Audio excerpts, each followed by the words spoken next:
Hello everyone, welcome back to the Banner Saga. We have just arrived at Frostvellr, but it appears that there's quite a crowd gathering. You can see some folks here and around the gate here. Looks very odd. A lot of tents, a lot of camping. There must be a lot of refugees. You jostle through the fallow crowds of sunken faces who appear as though they've been freezing in front of Frostvellr for days. The gates are closed. You come to a stop at the bottom of the hill. The gates are closed, really. Okay. This could pose as a bit of a problem, the gates being closed. That is, this is not looking good. Why are there so many people in the fields? We can't stay outside in the open like this. Oddly finds you amongst the many refugees. Rook, I just talked to some of the women here. Nobody is being let into the city. Why? It's overrun with Varl from Blotsbalk here, Greyhorn, people from Bitra, all the nearby villages. The dredge are everywhere. And the chieftain of Frostvellr has locked himself in his great hall. That's when they closed the gates. When the dredge come, these hills will turn red. Yes, a lot of easy targets outside the walls. We have to get in there. Ivor is correct. We do indeed have to get inside Frostvellr because the dredge are assumedly coming to take a big bite out of our asses. So it would be best to be on the inside of the walls. But anyway, we're getting in the walls somehow. I want to know more about what's going on in there. Let's lay low for now and see what happens. Where else could we go? That is a good question. Let's go. Where else could we go? With our whole caravan? South, but Sigerholm or Borisgard are so far away that they may as well be Horseborn lands. Horseborn lands, apparently are very far away. Who'd have thought? The dredge are moving south. If we keep going west, we might get out of their path. Werntow is half as far as Sigerholm and full of Varl. And across the wastes, these people won't make it. I don't like any of these ideas. That's because they're all bad. There's no point talking about leaving. We have to get in there. Ivor repeats himself. He is once again correct, and he knows it. He's giving us some tood because of it. We're getting in the walls somehow, but I would like to know more about what's going on here. I see a lot of people gathered around the rest houses and the gates. We could find out what they know. How would we get in anyway? They closed the gate. I can get that gate open. Let's see if there's any other way before we start breaking down the gates. I wasn't going to break it. Just push it really hard. Yes, very funny, Ivor. You sly dog. Okay, we've got some management going on here. We can hit up the market. Let's do that. We'll hit up the market. We've got 37 renown, and we can buy however many days worth of renown. Okay, we'll buy 21 units of supplies. I don't know, bags. And there we go. We've totally bought them out of supplies, and that leaves us with 30 renown, which is still quite a bit. Oh my god, look at these items. Comb of the Loom Mother. Even the godless will hesitate to strike down the Loom Mother's chosen few. -2 drawing aggro. Good for an archer. I could give that to a Let or Oddleaf, and they would get attacked much less. A lightning runestone. A small stone with a curious carving that conjures images of furious lightning storms. 10% chance of 2 times strength damage plus 1 drawing aggro. That would be good for Ivor. But the obsidian bell looks quite interesting. This dark stony bell makes such a deep sound you can barely hear it at all. Bing. More like boom, I guess. I don't know. Beyond human hearing. Anyway, plus 3 armor on rest, plus 2 drawing aggro, plus 1 strength. That would also be good for Ivor. But you know what? I don't know. And none of these items are really standing out to me. Maybe the comb, but this obsidian bell. 3 armor on rest, and we hardly ever rest, so that's not much use to me. But anyway, I guess we can check out our party, perhaps. Let's see what we got. It's been a while. We've got Hogan and Mogan in our lineup, and I may... No, actually, you know what? I don't know if we read this, but Hogan and his brother Mogan have gotten the same question their entire lives. You don't find many twims about, and even fewer who know how to use an axe. Hogan tends to be the more level-headed of the two, which may explain why he ended up with a child and wife. Yeah, maybe. Mogan. You see, Hogan is more level-headed, that is why he is free of scarring, whereas Mogan and his brother Hogan have gotten the same question their entire lives.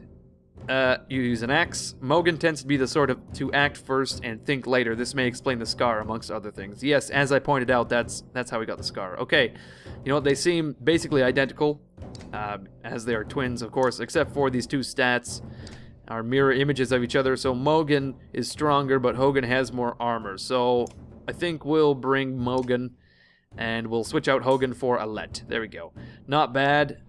We have this thing I bought. I can't remember. Valka Thread. +1 armor per turn. That would be good to give to Ivor, but of course, he is only rank 2, and we need to be 4, as you can see. So that's our party management. I think we're going to have to go to either the gate or the rest houses. Let's hit up the rest houses.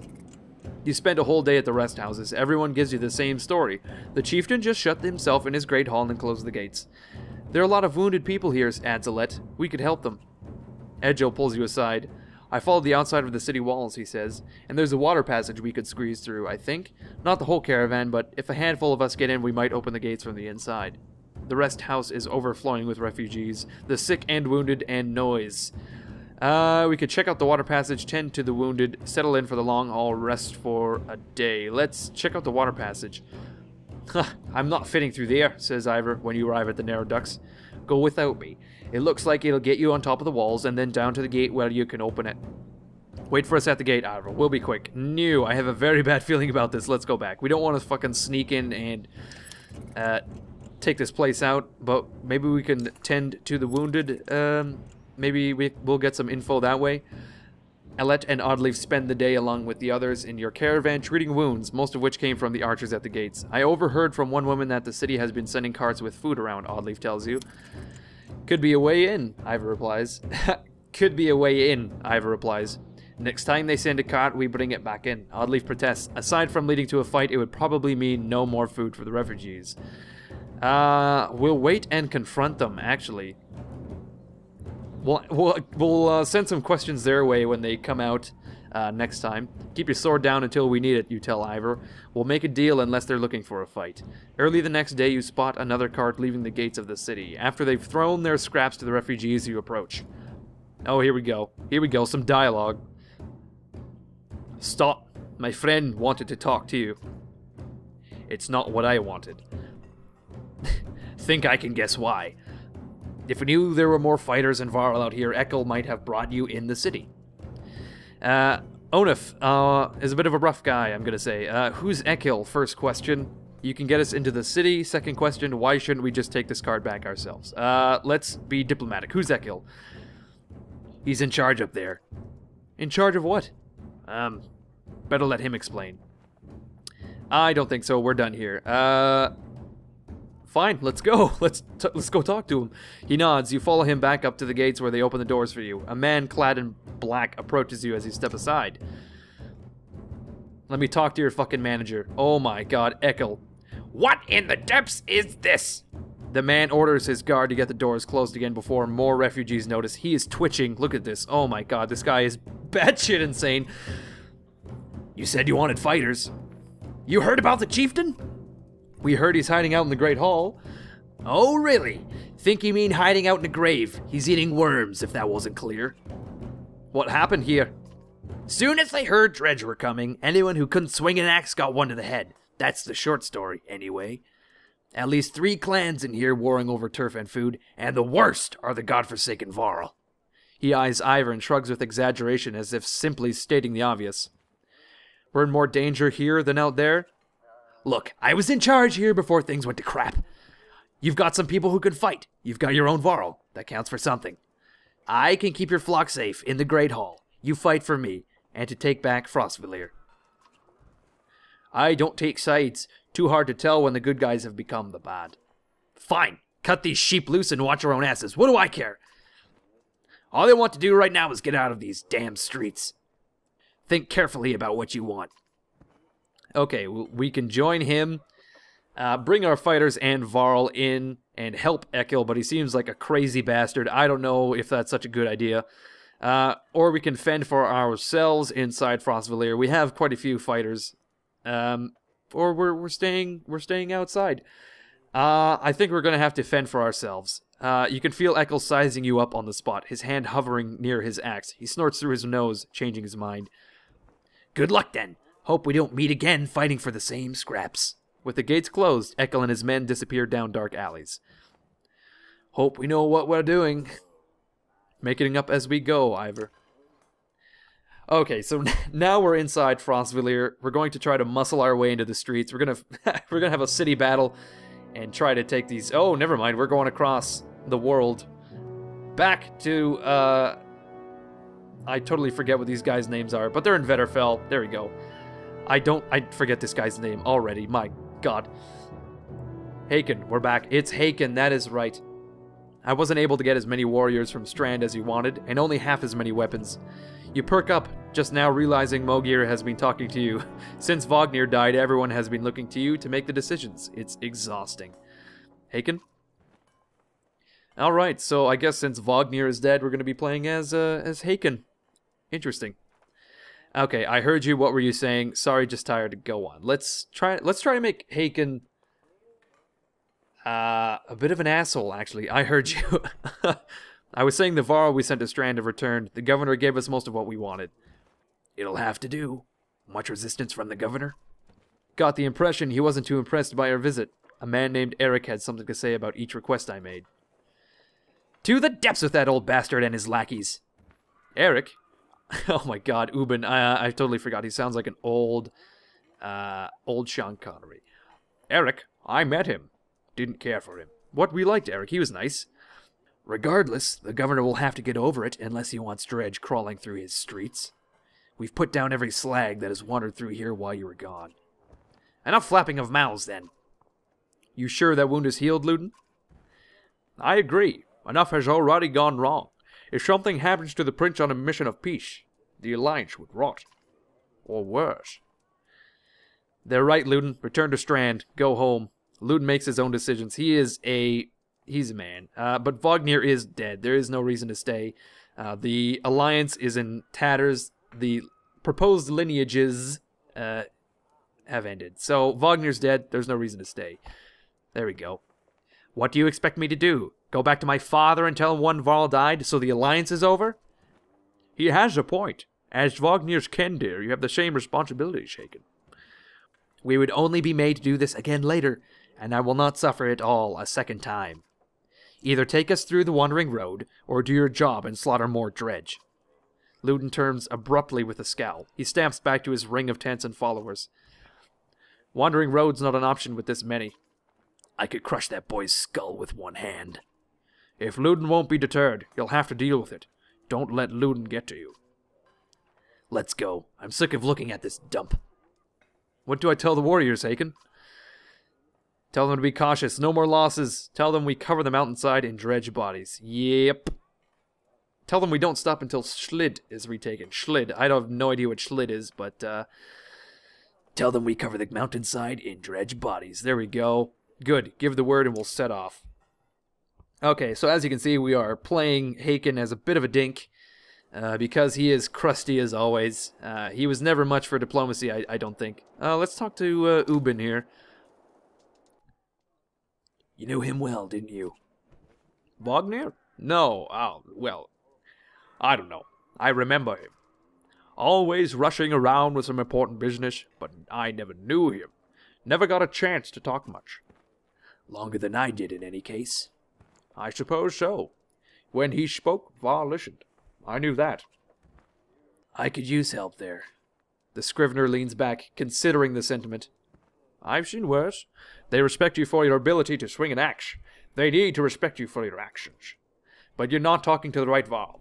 Mogir's got some skill there. Most I can do is hold a quill.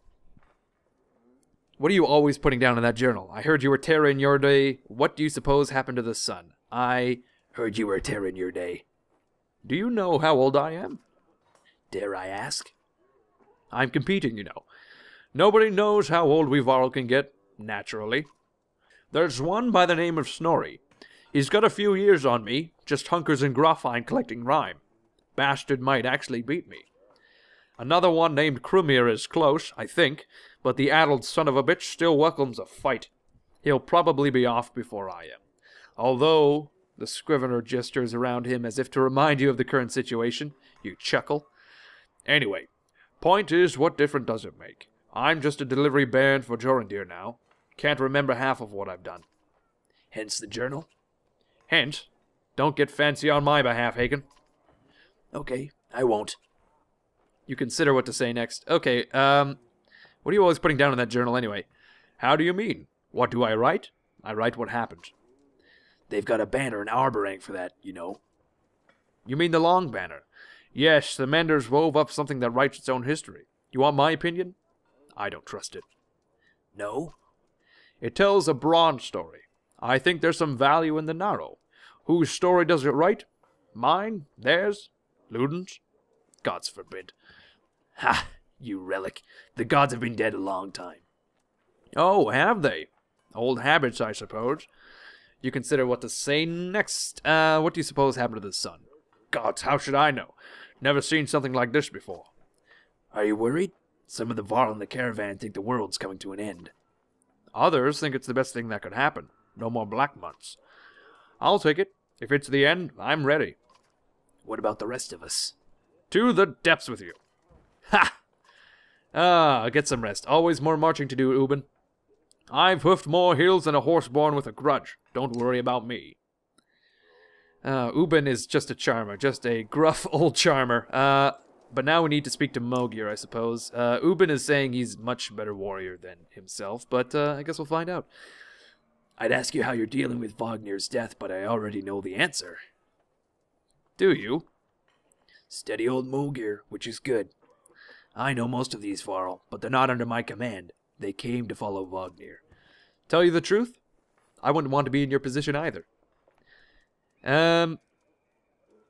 Anything you can tell me about the caravan that I should know before venturing on? Throw together this many Varl, half of them want to hit each other, the rest want to be left alone. Anyone I should keep an eye on? There's a couple of clan leaders trying to show off for each other. Not a big deal. I've got it under control. Mogir is a bit of a badass. The fighters we just got from Strand aren't bad, but they're unruly. Give it a few days. He's gonna rough them into shape. And there are a few moaning about fighting for you instead of Vognir. Those are the ones to worry about. What about Ludin's men? They don't want to hear anything from me, I know that. Any problems? Could be. Ludin's pet Varl is named Bersi. I'm not sure where he came from or what his deal is. Bastard knows how to fight, but there's something I don't like about him. His girl in red is scary too, Yrsa. She's probably the best fighter Ludin's got, to be honest. I've overheard some of the Varl call her the Witch. Why? The flaming arrows, I think. It's a good trick, but the fire upsets our Varl more than the dredge. Still doesn't make much sense. Witch? They're not scholars, Hakon. I think they're mostly just afraid of her. Obviously. That makes more sense. Don't let her find out.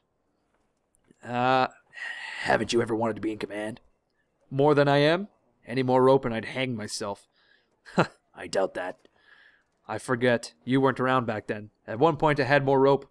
I hung myself. So no, I'm not interested in command. It's all yours. Thanks. You think we're walking into a death trap? This many Varl? No, we should be alright. Things could get rough, though. I don't like being the one to send Varl to their deaths. I like worrying about myself, and that's the extent of it. Who would have expected Vognir to drop like that to a couple of slag? I'm still wondering what happened. He had hundreds of dead slag to his name. I don't get it. Just happens sometimes. No big moment. I'm sure it surprised him even more than us. Although, I have to wonder. Nah, never mind. Anyway, I'll worry about the warriors. You worry about not doing something stupid. That's asking a lot. What were you holding back about Vognir? That's a very good question. What were you holding back? I'd rather not say, Hakon. Why not? It's the kind of thing that it gets stuck in your head, and you need a clear one. It's better if you let me worry about it. If you say so, keep it to yourself. Keep it to your damn self. If there's a reason to bring it up again, I will. Let's get back to it. Perfect. Let me know if you need anything else. Perfect, I will. Alright, I suppose we're about ready to hit the road. We'll have to manage our party just a little bit, see who we got and what we're dealing with. Hakon, Mogir, and Gnolf. That's all. Okay. Good enough for me. Good enough for me. Okay. I guess we're ready to hit the road. Let's go. Bam, ba, bam, bam. Okay, we're now leaving Frostvellr, and we are marching ever onward. Look at that, says Mogir. In the hills, more dredge. No more than a dozen, though. We could just as easily pass by as rush up there to slaughter them. Ludin overhears. That's a dozen dredge heading towards Strand, he says. You ask him when he started to care about Strand. I don't, he replies. I thought you did. It'd be a waste of time. Strand can handle that. Mulgir sent some warriors to take care of it. Yes, you know what? We vowed to kill as many dredge as we could, so Mulgir, send some warriors to take care of it. Will do, he says. Hopefully they'll be able to catch back up to the caravan. He rushes off to find some volunteers. Ludin and his men are not asked. Your turn to travel. Fuck you, Ludin, basically. Okay, 5 renown, negative 10 varl. Okay, we have 350 right now, so I suppose we should try to conserve them. Hakon. You can hear Ludin's hard-booted trot as you set up camp the first day and brace yourself. Can we speak? As equals? We can try. It seems clear to me you plan to kill a lot of dredge along the way. Am I right? You're not wrong. Why do you ask? In fact, I plan to go out of my way to kill them. We only kill dredge when necessary. You're not wrong. Then listen carefully. Don't assume only the Varl can fight. Do you understand me? That is my banner we fly to Grafheim. The banner of Arborang. I insist on joining in battle. Almost gutted in your first encounter and you're ready for more? Whatever you like, Prince. And, I expected more resistance. From Wagner, maybe. They tell me you were Skendir. That's why you're in charge now. Some sort of next of kin Varl thing? Don't you take on his responsibilities? That doesn't mean I care what happens to you. In my own way, why the tough act, kid? That's a good question. Why the tough act, kid? Don't look down on me again. Don't you dare. When you're nearly 200 years, it's hard to take a 20-year-old man. Is that right? Seriously. You better start. We'll both be kings someday. That's the last thing I need to think about right now. Ludin looks at you as though you just punched yourself in the face. He heads back to his tent before saying whatever was on his mind. On exertion. You've got some characters with high exertion, blah blah blah. Okay, we already know a whole ton about exertion. But we need to speak to some characters, I suppose. We'll talk to his Varl. Ludin's Varl, that is. I forget his name. Bear something. I suppose we're about to find out. You have a moment? As you approach Bearsy, that's his name. Bearsy, he lowers the book he's reading. He doesn't strike you as the book-reading type. You're Bearsy. You're Hakon. We've gotten that out of the way, haven't we? I had some questions. Say what you want to say. What's a Varl doing working for Ludin? Where'd you learn to fight? Can I trust you? Can I trust you? What a loaded question. Depends on what you mean. Whose back will you have if things go wrong? Assume I'm looking out for myself and you'll figure it out. Does Ludin understand that? Ludin doesn't even understand that half his army is here just to protect him from the people he talks to. You laugh at the unexpected gouge. Bearsy grins, pleased with himself. What's a Varl doing working for Ludin, even when you don't like him? What's that? What's a Varl doing working for another Varl? What difference does it make? It looks like you're in charge right now, so do me a favor and don't get Ludin killed. He's important to you? No, but that's one way to put it. Where'd you learn to fight? Same as you, by fighting. You know what I mean. I robbed well-protected merchants for at least one man's lifetime. Is that what you mean? Yeah? Not anymore? I've had a lot of jobs. I won't keep you any longer, Bearsy. See you on the battlefield, old leader of Varl. You could join us. I'm where I want to be. Don't forget what I said about keeping Ludin alive. Got it? As you step away, you can't help but wonder if there was a bit of threat behind that gravely request. Okay, now we have to talk to, Ludin's woman in red. Lady in red. I'm hoping it's gonna go well. You're so right. She watches as you approach with her head tilted back and points a thumb toward Ludin's tent. No, here for you. Oh? Can we talk? Can we talk? Yrsa shakes her head no, a smile on her lips, eyelids low. Why not? I don't. In those two curiously contradictory words, you get two impressions. She has a beautiful obsidian voice, and this might be a complete waste of time. She watches you expectantly. You don't talk? It's about the flaming arrows. You're Ludin's bodyguard. Good question. You're Ludin's bodyguard? Question mark. No, he's mine. Before you have the chance to be confused, she cackles, abrupt and loud, then looks slightly embarrassed. You are his personal guard, though. Her expression changes to, of course. How did you end up with someone like Ludin? Luck. She watches you expectantly. Once again, you don't talk much, do you? It's like a one-word, two-word answer. She's very, very sparse in her words. Very, very Spartan, if you will. No, she does not talk. You do, though. I don't. She smiles warmly, clearly enjoying her game. It's about the flaming arrows. Really, let's get down to it. I want to know about your flaming arrows. She raises an eyebrow. Varl and fire don't get along. All you get is a shrug.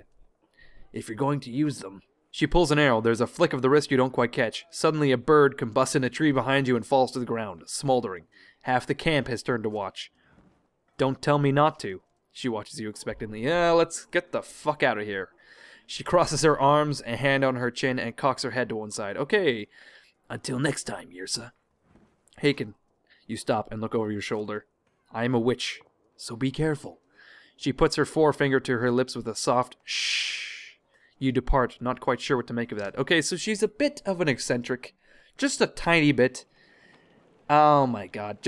That's fucking weird. We've got Bercy, who is a lumbering bastard. I was going to say buffoon, but he seems to not be an idiot, so I should not say that. And then we've got Yrsa, which seems to be an eccentric, crazy woman, both in Ludin's employ, so he's keeping good company. But anyway, guys, I think I'm going to end it here. Next time when we come back, we'll, of course, continue on our journey with all our Varl friends. We'll slaughter some dredge. It'll be a good time. But as always, thank you for watching. I will see you in the next video.